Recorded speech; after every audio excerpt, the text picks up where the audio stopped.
ಆತ್ಮೀಯ ಬಂಧುಗಳೇ, ಶ್ರೀಮದ್ ಭಾಗವತಂ ಸ್ಕಂದ 3 ಭಾಗ 2 ಅಧ್ಯಾಯ 21 ಮನು ಕರ್ದಮ ಸಂವಾದ. ಇದರಿಂದ 18ನೇ ಶ್ಲೋಕವನ್ನ ಇವತ್ತು ತಿಳ್ಕೊಳ್ಳೋಣ. ಶ್ಲೋಕ 18. ನ ತೇಜರಾಕ್ಷ ಭ್ರಮಿರಾಯುರೇಷಾಂ ತ್ರಯೋದಶಾರಂ ತ್ರಿಶತಂ ಷಷ್ಟಿಪರ್ವ ಷಣ್ಣೇಮ್ಯನಂತ ಛದಿ ಯತ್ರಿಣಾಭಿ ಕರಾಲಸ್ರೋತೋ ಜಗದಾಚ್ಛಿದ್ಯ ಧಾವತ್. ಅನುವಾದ: 3 ಪಿಂಡಿಕೆಗಳುಳ್ಳ ನಿನ್ನ ಕಾಲಚಕ್ರವು ಅವಿನಾಶಿಯಾಗಿರುವ ಬ್ರಹ್ಮದ ಅಚ್ಚಿನ ಸುತ್ತಲೂ ತಿರುಗುತ್ತಿದೆ. ಅದಕ್ಕೆ 13 ಅರಗಳಿವೆ, 360 ಸಂದುಗಳಿವೆ, 6 ಅಂಚುಗಳಿವೆ. ಅದರ ಮೇಲೆ ಅಸಂಖ್ಯಾತ ಪತ್ರಗಳನ್ನು ಕೊರೆಯಲಾಗಿದೆ. ಅದರ ಸುತ್ತಾಟವು ಸಮಗ್ರ ಸೃಷ್ಟಿಯ ಆಯುಷ್ಯವನ್ನು ಕಿರಿದಾಗಿಸುವುದಾದರೂ ಪ್ರಚಂಡ ವೇಗದ ಈ ಚಕ್ರವು ಭಗವದ್ಭಕ್ತರ ಆಯು ಪ್ರಮಾಣವನ್ನು ಸ್ಪರ್ಶಿಸಲಾರದು. ಇದು ಶ್ಲೋಕ ಮತ್ತು ಅದರ ಅನುವಾದ. ಈಗ ಭಾವಾರ್ಥದ ಮೂಲಕ ನಾವು ಇದರ ಅರ್ಥವನ್ನು ತಿಳ್ಕೊಳ್ಳೋದಕ್ಕೆ ಪ್ರಯತ್ನ ಮಾಡೋಣ. ಓದ ಭಾಗದಲ್ಲಿ ನಾವೇನು ತಿಳ್ಕೊಂಡಿದ್ವಿ? ಕರ್ದಮ ಮುನಿಗಳು ಭಗವಂತನಿಗೆ ಪ್ರಾರ್ಥನೆಯನ್ನು ಮಾಡ್ಕೊಳ್ತಾ ಹೇಳ್ತಾರೆ, ರೂಢಿಬದ್ಧವಾಗಿರುವಂಥ ಈ ಲೌಕಿಕ ವ್ಯವಹಾರಗಳನ್ನು ಮತ್ತು ಇಂತಹ ವ್ಯವಹಾರಗಳ ಪಾರ್ಶ್ವಿಕ ಅನುಯಾಯಿಗಳು, ಅಂದರೆ ಅದನ್ನು ಅನುಸರಣೆ ಮಾಡುವಂಥವ್ರನ್ನು, ಆ ಅನುಯಾಯಿಗಳನ್ನು ಕೂಡ ಯಾರು ಈ ರೀತಿಯೇ ವ್ಯವಹಾರಗಳನ್ನು ಮಾಡ್ತಾ ಇರ್ತಾರೋ ಅಂಥವರನ್ನು ಕೂಡ ತ್ಯಾಗ ಮಾಡಿ ನಿನ್ನ ಗುಣ ಏನಿದೆಯೋ, ನಿನ್ನ ಲೀಲೆಗಳು ಕಾರ್ಯಗಳು ಏನಿದೆಯೋ ಅದರ ಬಗ್ಗೆ ಪರಸ್ಪರ ಚರ್ಚೆಗಳನ್ನು ಮಾಡ್ತಾ ಆ ಒಂದು ಮತ್ತಿನಲ್ಲಿ, ಅಂದರೆ ಆ ಚರ್ಚೆಗಳು ನಮಗೆ ಮತ್ತೇರಿಸುತ್ತೆ. ಅಂಥ ಅಮೃತವನ್ನು ಕುಡಿತಾ ನಿನ್ನ ಪಾದ ಅನ್ನುವಂತಹ ಸತ್ತಿಗೆಯನ್ನು ಯಾರು ಆಶ್ರಯಿಸ್ತಾರೋ ಅವರು ಈ ಭೌತಿಕ ಶರೀರದ ಪ್ರಾಥಮಿಕ ಅವಶ್ಯಕತೆಗಳಿರುತ್ತಲ್ಲ ಅದರಿಂದ ಬಿಡುಗಡೆ ಆಗಬಹುದು ಅನ್ನೋದನ್ನ ತಿಳ್ಕೊಂಡ್ವಿ. ಅಂದರೆ ಭಗವಂತನಿಗೆ ನಾವು ಶರಣಾಗತಿ ಆಗಬೇಕು, ಅವನ ಬಗ್ಗೆ ಕೇಳಬೇಕು, ಅವನ ಬಗ್ಗೆ ಚರ್ಚೆ ಮಾಡಬೇಕು. ಆಗ ನಾವು ಈ ಭೌತಿಕ ಒಂದು ಅವಶ್ಯಕತೆಗಳೇನಿದೆಯೋ, ನಮಗೆ ಅವಶ್ಯಕತೆಗಳು ಅಂತ ಅನಿಸಿದೆ, ಆದರೆ ಅದು ಅವಶ್ಯಕತೆಗಳು ಅಲ್ಲ, ಅದರಿಂದ ನಾವು ಬಿಡುಗಡೆ ಆಗಬಹುದು. ಭೌತಿಕದಲ್ಲೇ ನಾವು ಅಟ್ಯಾಚ್ಮೆಂಟ್ ಇಟ್ಕೊಂಡಿದ್ದೀವಲ್ಲ, ಅದರಿಂದ ಎಲ್ಲ ನಾವು ಹೊರಗಡೆ ಬರಬಹುದು ಅಂತ ತಿಳ್ಕೊಂಡಿದ್ವಿ. ಮುಂದುವರೆದು ಹೇಳ್ತಾರೆ, 3 ಪಿಂಡಿಕೆಗಳಿರುವಂಥ, ಅಂದರೆ 3 ಹೊಕ್ಕುಗಳಿರುವಂಥ ನಿನ್ನ ಕಾಲಚಕ್ರ ಇದೆಯಲ್ಲ, ಅದು ಅವಿನಾಶಿ ಆಗಿರುವಂಥ ಬ್ರಹ್ಮದ ಅಚ್ಚಿನ ಸುತ್ತುತ್ತಾ ಇರುತ್ತೆ.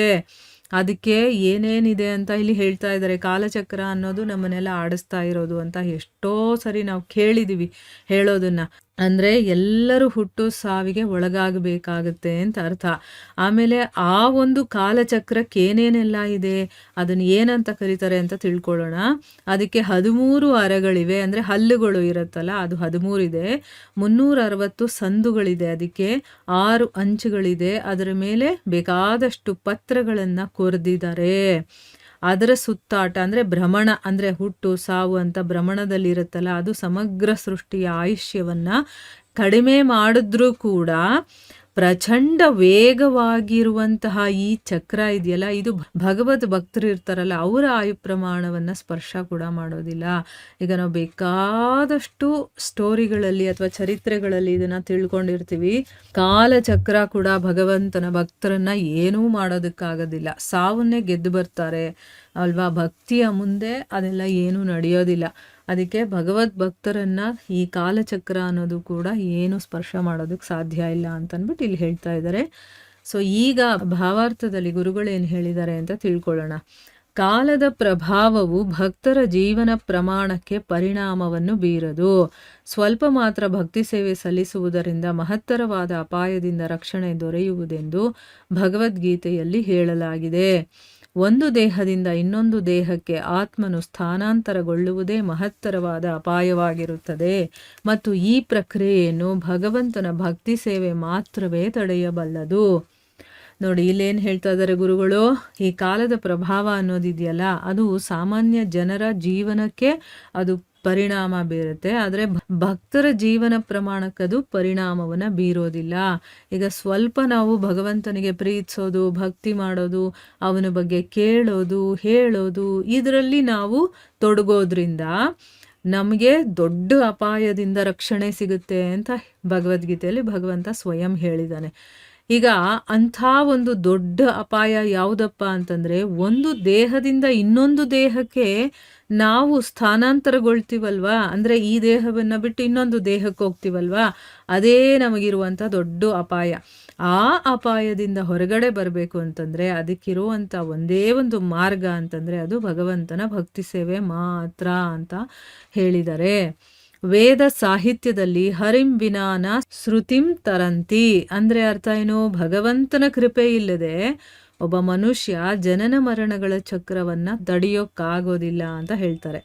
ಭಗವಂತನ ಕೃಪೆ ಇದ್ರೆ ಮಾತ್ರನೇ ನಾವು ಜನನ ಮರಣ ಚಕ್ರವನ್ನ ತಡೆಯೋದಕ್ಕಾಗೋದು.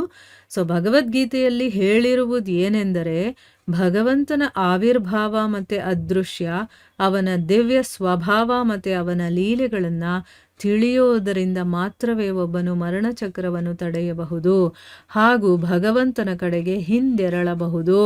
ಅಂದ್ರೆ ಇಲ್ಲಿ ಭಗವಂತನ ಕೃಪೆ ಇಲ್ಲದೆ ಒಬ್ಬ ಜನನ ಮರಣ ಚಕ್ರವನ್ನ ತಡೆಯೋದಕ್ಕಾಗಲ್ಲ ಅಂತ ಹೇಳಿದಾರಲ್ಲ.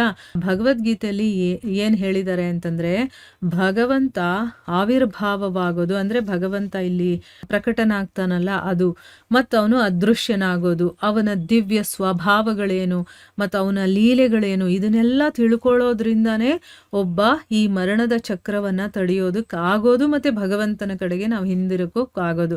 ಈಗ ನಮಗೆ ಮುಕ್ತಿ ಬೇಕು, ಮೋಕ್ಷ ಬೇಕು, ಭಗವಂತನ ಸಾಕ್ಷಾತ್ಕಾರ ಬೇಕು, ಆತ್ಮ ಸಾಕ್ಷಾತ್ಕಾರವಾಗಬೇಕು ಅಥವಾ ಭಗವಂತನ ಧಾಮಕ್ಕೆ ಹೋಗ್ಬೇಕು ಅಂತೆಲ್ಲ ನಾವು ಹೇಳ್ತೀವಲ್ವಾ.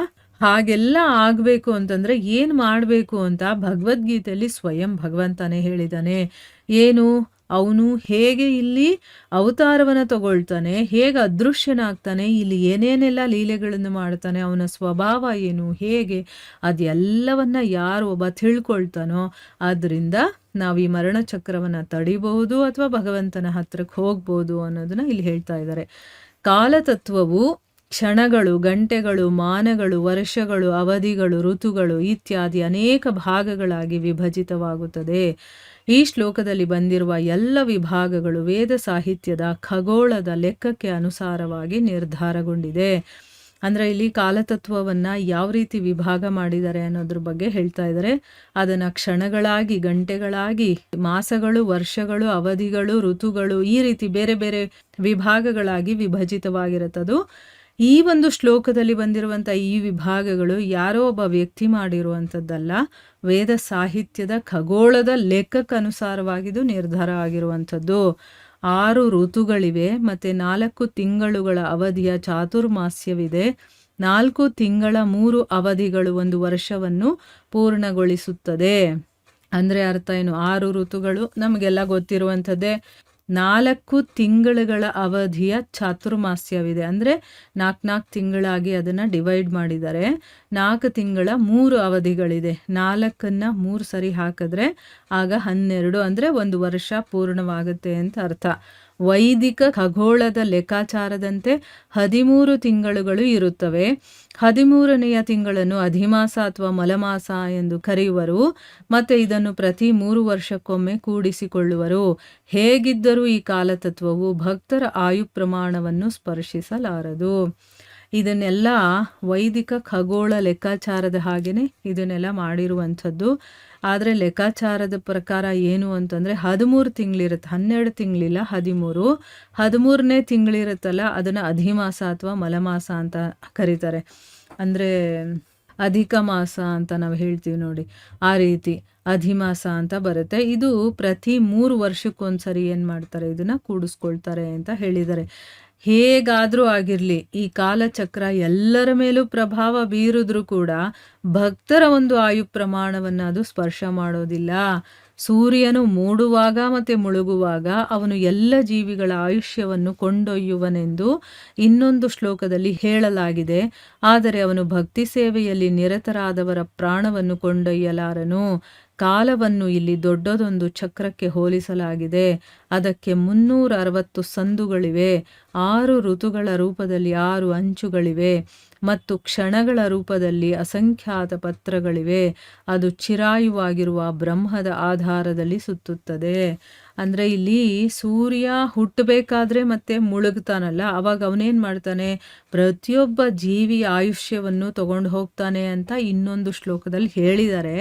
ಆದರೆ ಯಾರು ಭಕ್ತಿಯಲ್ಲಿ ಮುಳುಗಿರ್ತಾರೋ, ಭಕ್ತಿ ಸೇವೆಯಲ್ಲಿ ತಮ್ಮನ್ನು ತಾವು ತೊಡಗಿಸ್ಕೊಂಡಿರ್ತಾರೋ ಅಂಥವರ ಪ್ರಾಣವನ್ನು ಅವನು ತಗೊಂಡು ಹೋಗೋದಿಲ್ಲ ಅಥವಾ ತಗೊಂಡು ಹೋಗೋದಕ್ಕಾಗೋದಿಲ್ಲ ಅಂತ ಹೇಳ್ತಾ ಇದ್ದಾರೆ. ಕಾಲವನ್ನು ಇಲ್ಲಿ ದೊಡ್ಡದೊಂದು ಚಕ್ರಕ್ಕೆ ಹೋಲಿಸಿ, ಅದಕ್ಕೆ ಈಗ ಚಕ್ರಗಳಲ್ಲಿ ಸಂದುಗಳಿರುತ್ತಲ್ಲ, ಅದು 360 ಸಂದುಗಳಿದೆ, 6 ಋತುಗಳ 6 ಅಂಚುಗಳಿದೆ ಅದಕ್ಕೆ, ಮತ್ತು ಕ್ಷಣಗಳಿರುತ್ತಲ್ವ ಅದನ್ನು ಅಸಂಖ್ಯಾತ ಪತ್ರಗಳಿದೆ ಅಂತ ಹೇಳಿದ್ದಾರೆ. ಅಂದರೆ ಒಂದು ಚಕ್ರವನ್ನು ಇಲ್ಲಿ ಹೇಗೆ ಹೋಲಿಕೆ ಕೊಟ್ಟು ಹೇಳಿದ್ದಾರೆ ಅನ್ನೋದನ್ನು ತಿಳಿಸಿದ್ದಾರೆ. ಮತ್ತದು ಚಿರಾಯುವಾಗಿರುವಂತಹ ಬ್ರಹ್ಮದ ಆಧಾರದಲ್ಲಿ ಸುತ್ತುತ್ತಾ ಇರುತ್ತೆ. ಭಗವಂತನ ಆಧಾರ ಇಲ್ಲ ಅಂತಂದರೆ ಅದು ಸುತ್ತೋದಕ್ಕಾಗೋದಿಲ್ಲ. ಅದಕ್ಕಿಲ್ಲಿ ಭಗವಂತನೇ ಅಲ್ಲಿ ಆಧಾರ ಅಂತಂದ್ಬಿಟ್ಟು ಇಲ್ಲಿ ಹೇಳ್ತಾ ಇದ್ದಾರೆ. ಸೊ ಇಲ್ಲಿಗೆ ನಾವು ನಿಲ್ಲಿಸೋಣ. ಹರೇ ಕೃಷ್ಣ.